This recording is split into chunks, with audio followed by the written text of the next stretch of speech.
Hi friends, welcome to my YouTube channel. இன்னைக்கு நம்ம பார்க்க போகிறது NCERT Maths Class 8 Chapter 12 Factorization பார்க்க போகிறோம். Exercise 12.2ல 5th sum, last sum. Factorize the following expression. கொடுத்திருக்க எக்ஸ்பிரஷனை ஃபேக்டரைஸ் பண்ண சொல்லியிருக்காங்க.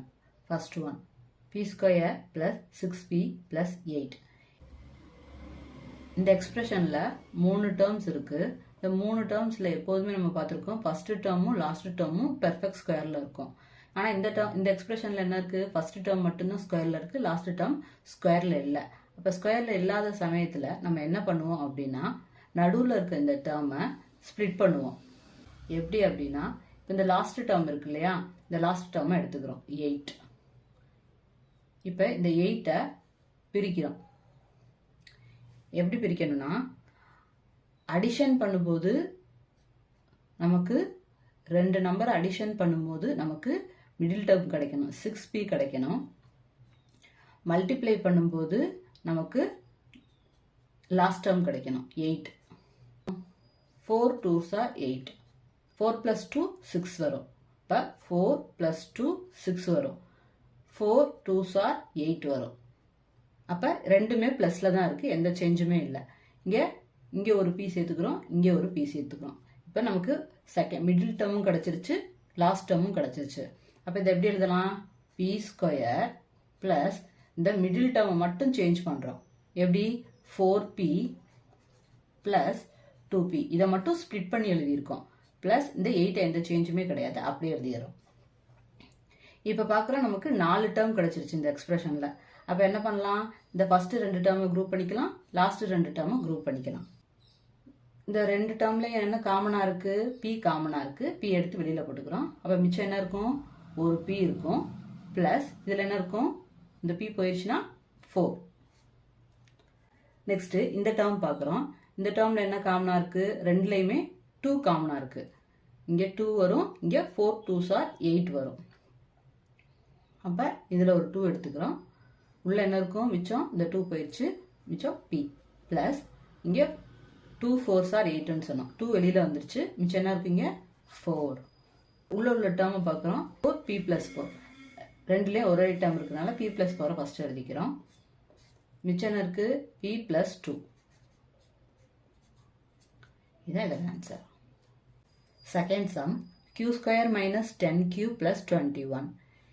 இதுலேயும் அதே மாதிரி தான். ஃபஸ்ட் டேர்மும் லாஸ்ட் டேர்மும் நமக்கு எப்போதுமே பெர்ஃபெக்ட் ஸ்கொயரில் இருக்கணும். ஆனால் இங்கே ஃபஸ்ட் டேர்ம் மட்டும்தான் பெர்ஃபெக்ட் ஸ்கொயரில் இருக்குது, லாஸ்ட் டேர்ம் ஸ்கொயரில் இல்லை. ஸ்கொயரில் இல்லாத சமயத்தில் மிடில் டேர்மை நம்ம ஸ்ப்ளிட் பண்ணுவோம். அப்போ 4 டேர்மாக நமக்கு கிடைக்கும். இப்போ மிடில் டேர்மை ஸ்ப்ளிட் பண்ணணும்னா இந்த லாஸ்ட் டேர்மை 21 எடுத்துக்கிறோம். 21 எடுக்கும்போது நமக்கு அடிஷன் பண்ணும்போது நமக்கு -10 கிடைக்கணும். அதே 2 டேர்மை மல்டிப்ளை பண்ணும்போது நமக்கு 21 கிடைக்கணும். இங்கே -10, இங்கே +21. 7 3s are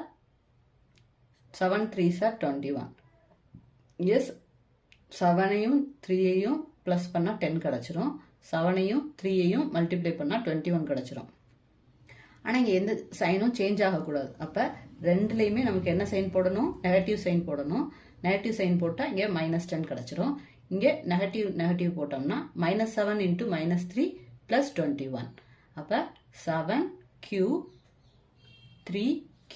அப்போ இது எப்படி எழுதலாம், q square minus 7q minus 3q + 21. Middle டேர்மை மட்டும் ஸ்ப்ளிட் பண்ணி எழுதியிருக்கோம், லாஸ்ட் டேர்மை அப்படியே எழுதிட்டோம். இந்த எக்ஸ்பிரஷனில் 4 டேர்ம் வந்துருச்சு. அப்போ என்ன பண்ணலாம், ஃபஸ்ட்டு 2 டேர்மையும் லாஸ்ட்டு 2 டேர்மையும் பிரிச்சுக்கிறோம். ஃபஸ்ட்டு 2 டேர்மில் என்ன காமனாக இருக்குது, q காமனாக இருக்குது. அப்போ ஒரு q 2 qக்கு ஒரு q எடுத்து வெளியில் போட்டாச்சு. மிச்சம் என்ன இருக்கும், ஒரு q இருக்கும், மைனஸ் இந்த 7 இருக்கும். ஓகேவா. செகண்ட் டேர்ம் பார்க்குறோம், -3q + 21. அப்போ நமக்கு என்ன கிடைக்கணும், உள்ள இந்த q - 7 கிடைக்கணும். இப்போ இது ரெண்டுலேயும் என்ன காமனாக எடுத்து வெளியில் போடலாம், ஃபஸ்ட்டு ஒரு 3ஐ போட்டுக்கலாம். உள்ள அதே டேர்ம் தான் வரணும், q - 7 வரணும். அப்போ இங்கே என்ன சைன் போடணும், என்ன சைன் போட்டால் இங்கே q கிடைக்கும், மைனஸ் இப்போ பார்த்தீங்கன்னா -3 இன்ட்டு கியூ -3q -3 இன்ட்டு -7 + 21 இந்த டேர்ம் கிடைச்சிருச்சா? இப்போ இதில் ரெண்டுலேயும் q-7 இருக்கு, q-7 இருக்கு. அப்போ ஒரு q-7 எடுத்து எழுதிக்கிறோம். மிச்சம் இருக்கு q-3 q-3 இதான் இதோட answer. Third sum p² + 6p - 16. இப்போ இந்த 3 டேர்மை 4 டேர்மை மாற்றணும். இப்போ 4 டேர்மை மாற்றணும்னா மிடில் டேர்மை நம்ம ஸ்ப்ளிட் பண்ணணும். ஸ்ப்ளிட் பண்ணணும்னா இந்த -16 எடுத்துக்கணும். ஃபஸ்ட்டு -16 இதை எப்படி பிரித்து எழுதணும்? நமக்கு மல்டிப்ளை பண்ணும்போது -16 வரணும். அதே அடிஷன் பண்ணும்போது +6 வரணும். அப்போ 16 எந்த டேபிள் எல்லாம் வரும்? 8 2s are 16. 8 2s are 16. அடிஷனில் பார்க்கும்போது +6 இருக்கு. +6னா எப்போதுமே கிரேட்டர் நம்பரில் ப்ளஸ் இருக்கணும், ஸ்மாலர் நம்பரில் மைனஸ் இருக்கணும்.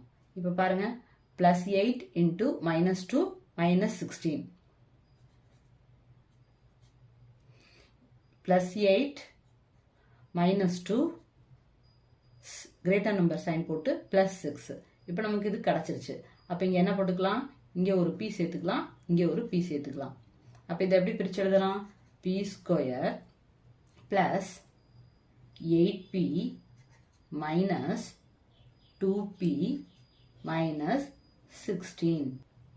ஃபஸ்ட்டு 2 டேர்மை பிரிச்சுக்கிறோம், லாஸ்ட்டு 2 டேர்மை பிரிச்சுக்கிறோம். இப்போ ஃபஸ்ட்டு 2 டேர்மில் என்ன காமனாக இருக்குது? p காமனாக இருக்குது. இப்போ உள்ள மிச்சம் என்ன இருக்கும்? p + 8. இப்போ செகண்ட் டேர்ம் பார்க்குறோம். செகண்ட் டேர்மில் இதை 16 எப்படி பிரிக்கலாம்? 8 2s are 16 பிரிக்கலாம். இதை 2 1s are 2ன்னு பிரிச்சுக்கலாம். இப்போ ரெண்டுல என்ன காமனாக இருக்குது? 2 காமனாக இருக்குது. இப்போ பார்க்குறோம், இங்கே p + 8 இருக்குது. அப்போ உள்ளேயும் நமக்கு p + 8 தான் வரணும். அப்போ எப்படி எழுதணுங்க? இந்த இடத்துல நீங்கள் மைனஸ் போட்டால் இப்போ உள்ளே பார்த்தீங்கன்னா -2 இன்ட்டு p -2p -2 இன்ட்டு 8 -16 நமக்கு அந்த ஆன்சர் கிடச்சிடும். அப்போ இது ரெண்டுல என்ன காமனாக இருக்குது? p + 8 காமனாக இருக்குது. p + 8 மிச்சம் இருக்கு p - 2. இதான் அதோட ஆன்சர். Thank you friends.